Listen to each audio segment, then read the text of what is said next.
Desde que o Brasil é Brasil, enfrentamos crises financeiras. E a primeira delas foi a grande crise do açúcar, logo depois que Dom Pedro proclamou a independência. Desde então, o país foi crescendo, enfrentando a recessão e os desafios que apareciam. Enfrentamos em 1929 a crise do café, depois a crise da década de 80, que até então foi considerada a pior da história, sem contar a recessão da década de 90, que só foi revertida com o Plano Real em 94. A crise que enfrentamos hoje, ela teve início em 2014 e já é considerada a maior recessão da história do país. O Brasil gasta mais do que produz e já são 2 anos que o Produto Interno Bruto é negativo. O Produto Interno Bruto representa a soma de todos os bens e serviços finais produzidos numa determinada região ou país durante um determinado período. O PIB é um dos indicadores mais utilizados na macroeconomia com o objetivo de quantificar a atividade econômica de uma região ou país. Desde 2010, o PIB no Brasil vinha diminuindo. 2010, 7,5%. 2011, 4%. 2012, 1,9%. 2013, 3%. Em 2014, ele praticamente ficou estagnado em 0,5%.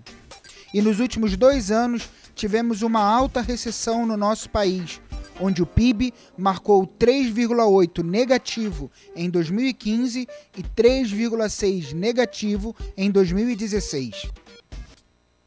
Um dos reflexos devastadores da atual crise econômica é o temido desemprego. O mercado de trabalho vem enfrentando um período de muitas perdas. A taxa de desemprego no país ficou em 13,3% no trimestre encerrado em maio desse ano.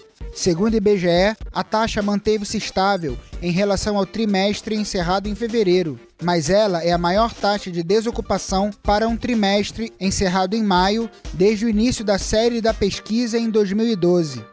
Na pesquisa foi levantado que agora já se somam 13,8 milhões de pessoas desocupadas, permanecendo estável em relação a fevereiro e crescendo 20,4% em relação a maio de 2016. Estamos no Cine Sistema Nacional de Emprego, aqui no centro de Belo Horizonte, onde nós vamos conversar com pessoas que hoje se encontram desempregadas e que a crise também afetou a sua casa. E já quero conversar aqui com o Flávio. Flávio, há quanto tempo você está desempregado? 1 ano e 9 meses. Qual que é a sua profissão? Operador de máquina, auxiliar de produção, fiscal de loja. Tem várias profissões. Né? Se for dizer todas aqui, não, tem bastante. E hoje, o que você está fazendo para combater essa crise, né, que chegou até a sua casa? Algumas vezes eu consigo um bico de vez em quando, muito raro, nem toda hora tem, entendeu?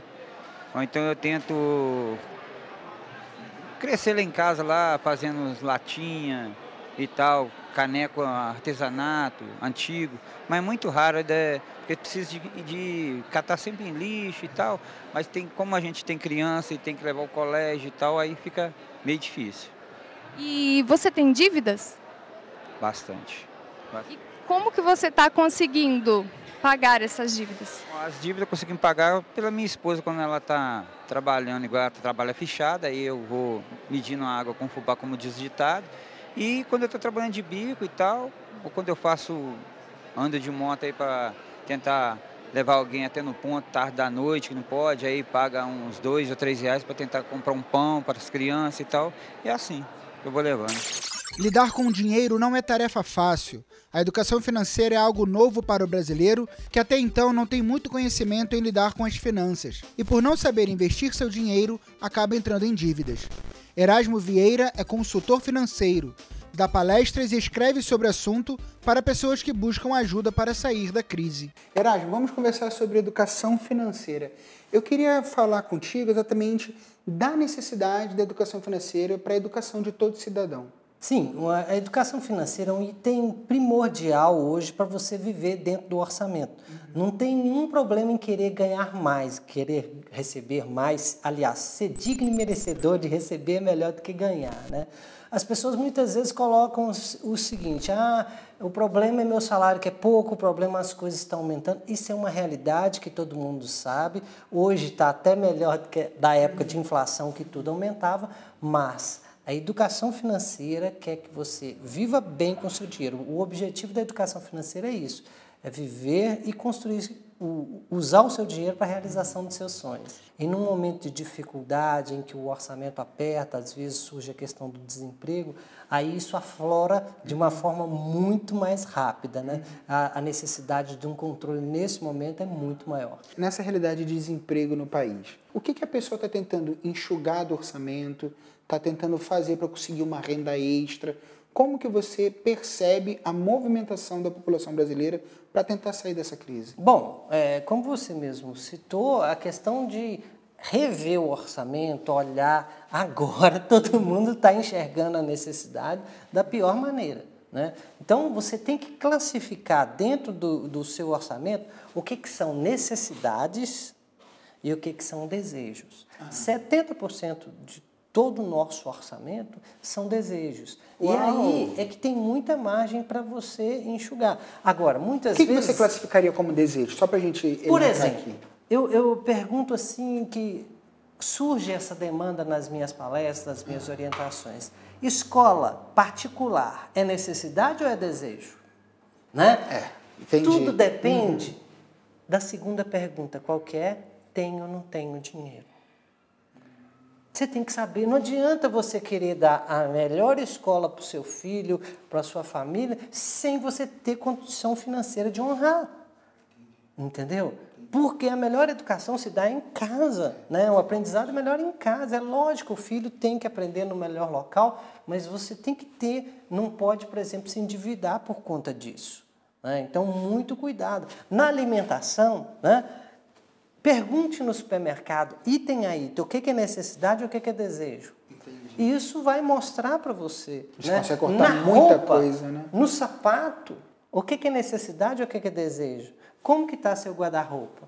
Né? Porque muitas vezes, e olha, eu tenho visto famílias que muitas vezes o homem coloca a culpa na mulher falando o seguinte, minha mulher compra isso, compra roupa, compra sapato, compra salão de beleza, unha, e isso que é o problema lá em casa. E o marido, ele fala assim, olha, eu não compro nada para mim, meu orçamento, nada. A única coisa que eu comprei foi um carro. Tudo bem, quanto que é a prestação do carro? R$1.500. Então, ninguém assume a culpa. A culpa é... sempre do outro, né? E eu entendo que, a partir do momento, principalmente, que a gente está falando de famílias, né? Que se juntou o lençol, poxa, juntou dinheiro, não tem essa de... minhas dívidas, suas dívidas. Meu filho, seu filho, parte da comida eu pago, parte do aluguel eu pago. Olha, vamos fazer um controle que existe no nosso orçamento. Pela minha experiência, como organizador de finanças, como educador financeiro, quanto mais separado as finanças do casal, pior. Você e a sua esposa, vocês fazem um planejamento financeiro para conseguir pagar as contas, por exemplo, anual, do que vocês vão gastar? Vocês têm esse planejamento ou não? Para dizer a verdade, muito raro. Tem dia que a gente pega, põe na ponta do lápis, anota o que vai para pagar, uma conta de luz, uma conta de água, vamos supor, o que foi o gasto da semana de mantimento, né? Porque você vai fazer um gasto da semana para criança aí de 4, 5 anos que eu tenho lá, você vai comprar um mantimento lá, criança gosta de biscoito, gosta de outras variedades, então nem tudo você pode comprar, tem que comprar mais ao grosso. O que puder para comprar para criança, nós compramos, o que não puder, aí a gente faz o planejamento fazendo as contas, das contas que tem que pagar e ver o que vai sobrar. Aí... Você como um profissional da área, a gente hoje vive um processo de crise. Se diz que o Brasil está saindo, voltando a ter uma estabilidade econômica, taxa Selic caindo, tudo isso. Mas isso ainda não chegou no dia a dia da população. O desemprego continua a mais de 12 milhões, tudo isso. Você vê a necessidade de uma precaução antes de momentos difíceis assim para a população? Veja bem, até na Bíblia, né, lá no Gênesis, José interpretou os sonhos que existiriam 7 anos de vacas gordas e 7 anos de vacas magras. Eu não considero que é uma crise, eu considero que é um ano de dificuldade, né? E se alguém na vida te falou que a vida ia ser sempre um mar de rosas, que nunca ia ter problema, que você sempre ia ganhar mais, falou mentira, né? Então, em um momento de dificuldade, mesmo com essas questões, se faz muito mais necessário um controle. Por quê? Como você falou, a maioria das pessoas não fez aquela reserva, não fez aquela previsão para os momentos de dificuldades.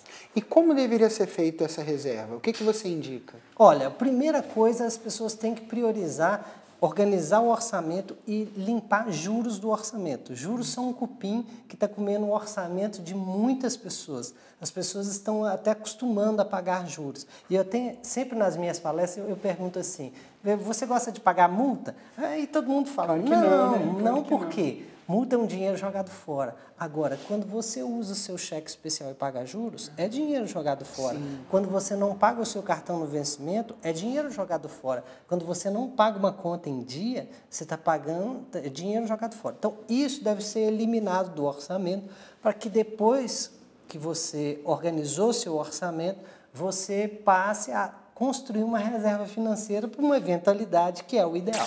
E ouvindo tudo isso sobre finanças e orçamento, como será que o povo na rua está vivendo o dia a dia diante de tantas dificuldades? Você tem dívida? Não. Você usa o cartão de crédito? Uso. E como é que você faz para não se endividar e cair no rotativo? Controle total. Controle sistemático. Com essa crise você não se apertou? Não, mas eu estou me controlando bem. E com essa crise do Brasil, todo mundo falando de recessão, vocês perceberam que precisaram frear um pouquinho os gastos de vocês? Ah, não percebi não. Automaticamente, porque tudo, a inflação, o imposto subiu, então você vai receber menos.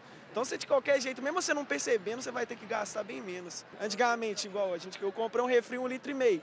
Antigamente era R$3. Hoje eu comprei por 7. O gasto é bem maior e você recebe menos. Você usa o cartão de crédito? Não.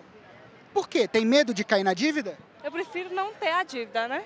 Para não ter que depois passar um sufoco, alguma coisa. Sâmara, hoje o Brasil enfrenta uma crise econômica enorme. Essa crise também afetou a sua casa, a sua vida? A minha vida pessoal em particular não, né? Porque eu ainda tenho os meus pais que me dão suporte, eu consigo trabalhar fora com alguns eventos, consigo fazer a faculdade. Mas eu vejo em situações que sim, e infelizmente pessoas têm passado dificuldade, até mesmo com questão alimentícia. Você usa cartão de crédito? Não, não tenho. Cartão de crédito não existe na minha vida, não. Por quê? Uai, com essa crise aí, se eu for arrumar cartão de crédito, daí eu tô todo perdido na minha vida. Aí não tá cartão de crédito, não tem. Não tem jeito de ter cartão de crédito. Cartão de crédito é uma dívida que você vai fazer se você não tiver aquela quantia de dinheiro para você pagar. Aí sempre tem alguma coisa para você comprar, falta para criança aí. Melhor nem ter o cartão de crédito. A gente tem que contar com a ajuda do próximo, um parente, um amigo pode emprestar para depois, quando a esposa recebeu, pagar. Só assim. Você usa cartão de crédito? Não gosto, não sou adepta ao cartão de crédito. Eu acho que assim, se você tem, você vai lá e compra, mas o cartão de crédito, principalmente na situação financeira do país hoje, ele viraria uma bola de neve. Então eu prefiro não utilizar o cartão de crédito. E você tocou na palavra mágica, cartão de crédito. Aí minha pergunta, ele é um vilão? O cartão de crédito é uma excelente ferramenta. Por exemplo, você pode comprar sem dinheiro. Olha que delícia. Você está apertado, tem que comprar um alimento, um remédio no final do mês. Então, você vai lá e passa o cartão. Você não precisa do dinheiro, você tem só um pedacinho de plástico. Isso é uma vantagem. Alguns cartões te dão bônus, né? Programas de milhagens. Programas de milhagens. Então, isso são vantagens. Agora, cuidado. Por quê? O cartão de crédito, vamos supor, se você vai com uma nota de R$100 ao supermercado, qual que é o seu limite de gasto? R$100. E se você for com o cartão, quanto é? 100 também, sem limite. É verdade. Sem limite. É verdade. E a pessoa acaba gastando muito mais. Né? Parcelinha, parcelinha, parcelinha é igual a faturona. E esse é o erro das pessoas. Por exemplo, você vai comprar uma coisa de R$150. Normalmente, a loja não fala que é R$150. É 3 de 30, 5 de 30 ou 3 de 50. Agora, 3 de 50 ou 5 de 30 não é mais barato do que 150 à vista. As pessoas têm que entender isso, né? Aí o vendedor já é treinado para isso, e isso é função dele mesmo, de falar, não, é 3 de 30, é 3 de 50. Parece mais barato. E é mais fácil, mais acessível, né? Então, as pessoas vão passando no cartão, parcelinha, parcelinha, parcelinha, e estão tendo dificuldades. Tanto que teve aquela lei que o Banco Central teve que fazer para baixar as taxas de juros. Mudou a lei do rotativo, que você não pode ficar pagando rotativo, que o brasileiro simplesmente comprou 1.000 e queria lá pagar R$200 apenas. Né? Então, isso são... e aí, o brasileiro, muitas pessoas estão aprendendo da pior forma e xingando o cartão, que o cartão é o vilão, que o cartão é um problema. Não, ele é um pedacinho de plástico que ele fica dentro da sua carteira. A pessoa que tem que ter educação, controle para usar essa ferramenta. Porque hoje, por exemplo, você vai viajar, você precisa de um cartão, porque ele te facilita. Às vezes a compra da viagem, o aluguel de um carro, ele te tira de muitas situações. Tem que tomar cuidado no cartão, né? Eu uso, é bom, mas tem que ter limite, porque senão é uma ferramenta que pode causar grandes estragos no orçamento das pessoas. O brasileiro é um povo marcado por crises e que foi aprendendo a se reinventar para superar a instabilidade econômica. Com os atuais números do desemprego, tem aumentado fortemente o trabalho informal e autônomo.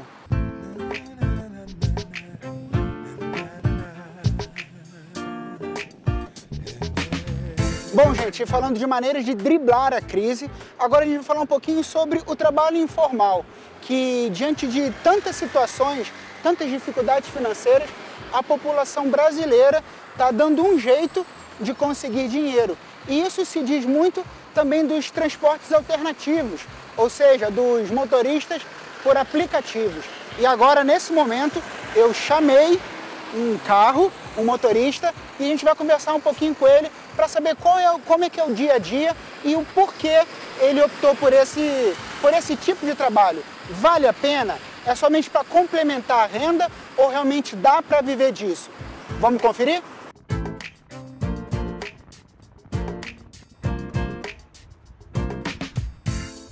E agora, galera, o carro já está chegando e vamos conferir como é que vai ser isso.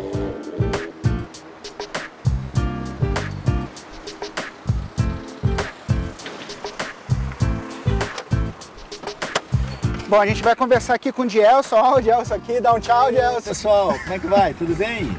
E vamos saber um pouquinho como é que está sendo esse trabalho do Dielson. Boa tarde. Boa tarde, China. Tudo certo? Como você tá, cara? Graças a Deus. Bom, Dielson, a gente está aqui falando de trabalho informal. Graças a Deus, o brasileiro ele não para na crise.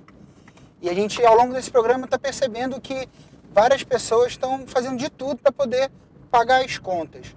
O seu trabalho como motorista, ele é uma maneira de sair também desse aperto financeiro?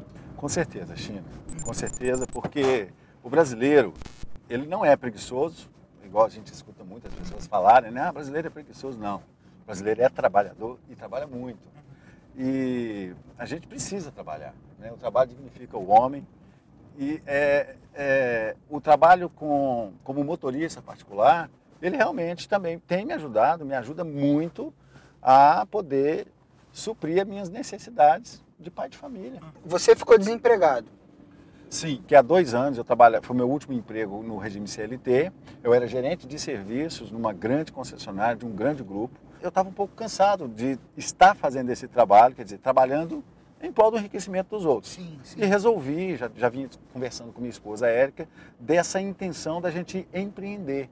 De trabalhar de forma... Deixar de ser empregado para ser empregador. Exatamente. Existem vários aplicativos que fazem esse tipo de trabalho, que dão a oportunidade de terem motoristas particulares. Tem mercado para todo mundo. É um trabalho que não dá para ser uma renda primária, só uma renda complementar. Como é que é essa realidade do dia a dia? Esse mercado, esse trabalho, existe demanda. A verdade é essa. Quando você fala não inchou, é porque a demanda ela é muito alta. E como é um serviço, é uma prestação de um serviço particular, tem mercado e muito mercado. Então, existem hoje vários aplicativos, não tem somente uma aí, tem vários aplicativos que são uma ferramenta que vai favorecer para que a pessoa que presta esse serviço, ela o faça da melhor forma possível. Então, o aplicativo, na verdade, ele funciona como um otimizador do serviço que você presta. Então, se você for prestar um bom serviço nesse sentido, preocupado em fazer um serviço com qualidade, com pontualidade, ser cordial com seus passageiros, né, com as pessoas que você transporta, quer dizer, enfim, fazer um serviço de qualidade, sim. O aplicativo ele vai ser uma ferramenta que vai otimizar isso. Contrapartida também, se você não for uma pessoa que vai prestar um serviço de qualidade, o aplicativo não vai resolver nada. Agora vamos falar com o Jefferson e com a Valquíria, eles que são autônomos. Trabalhavam, agora estão desempregados e vão contar pra gente como estão se virando. Isso mesmo, hoje em trabalho informal, como que eles estão enfrentando a crise financeira, como que eles superam e qual a atitude que eles tomaram a partir do desemprego. O Jefferson vai cortar o meu cabelo e a Valquíria vai fazer a sobrancelha da Jade. Vamos lá conversar com eles? E aí, Jefferson, boa tarde, tranquilo, querido? E aí, meu querido? Beleza? Tranquilo? Tranquilaço. Tudo bom? Tudo bem. Vamos entrar? Vamos subir? Vamos. Já tá ali já? Já tá te esperando já.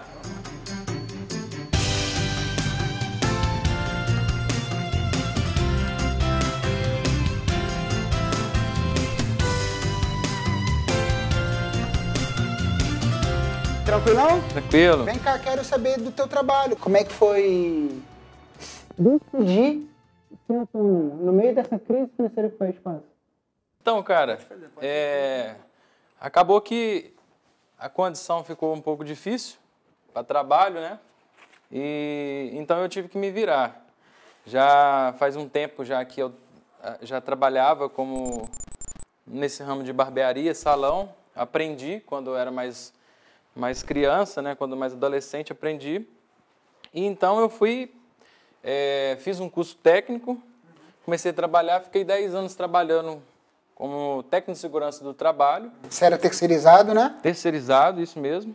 E acabou que as condições não foram muito boas, eu tive que me virar do jeito que eu sabia, né? E como nós falamos no início, o Jefferson não está sozinho, ele tem a sua companheira, sua esposa, a Valquíria, que também trabalha com ele dentro de casa. Ela faz estética, design de sobrancelha e outras coisas, né, Valquíria? Enquanto ela vai fazendo a minha sobrancelha, nós vamos bater um papo aqui. Nossa. Como que foi, Valquíria, para vocês começarem, para você, né, como esposa, que você parou de trabalhar? Você fazia o que antes? Eu era técnica de segurança também. E a mesma profissão que ele. Aí, logo engravidei e fiquei em casa, né? Cuidando do meu filho. E eu vi nessa oportunidade a hora certa, né? Para poder começar também e ajudando ele também. A renda extra, buscar uma renda, melhorar a renda, é muito importante, né? Agora, tem que se fazer um planejamento direitinho da situação. É muito importante que você anote certinho. Por exemplo, você comprou um material e vendeu R$200, né? Seja lá brigadeiro ou qualquer outra coisa que você faça. R$200, pegou esses R$200, você vendeu tudo. R$200 é lucro? Claro que não. Não é, né? Ali é muito importante que você faça a separação, porque ali é um pequeno negócio, é um micro negócio que está nascendo ali. Então, daqueles R$200, você tem que comprar produtos novamente para fazer, comprar embalagens, pagar o gás, pagar a luz e só o lucro que você, por exemplo, pode pegar e pagar uma conta de luz. Vocês se consideram um casal econômico? Sim. Para falar a verdade, eu tenho aprendido muito com ele. Eu não era nem pouco econômica, não. Mas ele sim, ele assim, sempre foi um homem bem econômico, bem consciente assim, com as questões financeiras, sim. Então você saiu de empregado para autônomo. Isso. Hoje, você ganha mais como cabeleireiro do que você ganhava como trabalhador? Como empregado? Sim, ganho. Eu, junto a minha renda com a da Valquíria, a gente fatura no mês mais do que quando a gente trabalhava de carteira assinada. Então quer dizer que daquele medo de não conseguir se manter, hoje você consegue se manter e já pensar numa estabilidade no futuro. Sim, no início, como eu disse, né, dá um pouco de medo, mas com cara e coragem a gente tem se dedicado cada dia que passa para conseguir ver uma coisa futura, né? Isso é muito legal, porque a gente percebe que aquele medo que o brasileiro está tendo desse momento de crise, né, onde a gente percebe tantos milhões de brasileiros, mais de 12 milhões de brasileiros desempregados, é aquela velha máxima, né? Enquanto uns choram, outros vendem lenço. Na verdade, tem trabalho. O que a pessoa precisa é saber encontrar esse trabalho, né, Jefferson? Isso. O que eu penso é o seguinte, sabe? Essa condição do país que tem oferecido para nós hoje, isso fez muitas pessoas crescerem. Uma das coisas que eu falava muito com a Valquíria, e falo, né, com ela e com as pessoas que eu conheço, é que eu sou muito inteligente para ficar fechado num lugar, enriquecendo uma pessoa, sendo que eu poderia não me enriquecer, mas ter uma condição de vida mais tranquilo e ter um conforto com a minha família.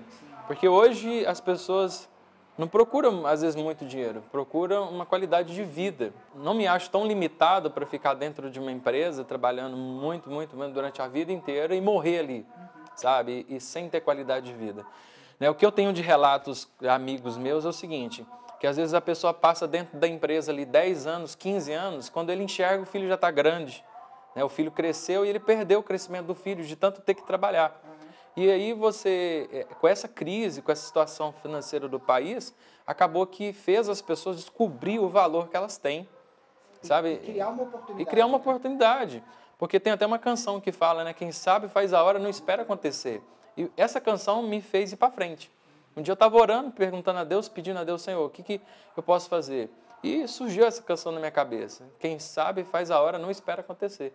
Enquanto muita gente espera acontecer, a gente está indo para frente, né? Eu e a Valquíria, nas nossas limitações, do jeito que a gente pode, a gente está indo para frente e vamos fazer as coisas acontecerem, sabe?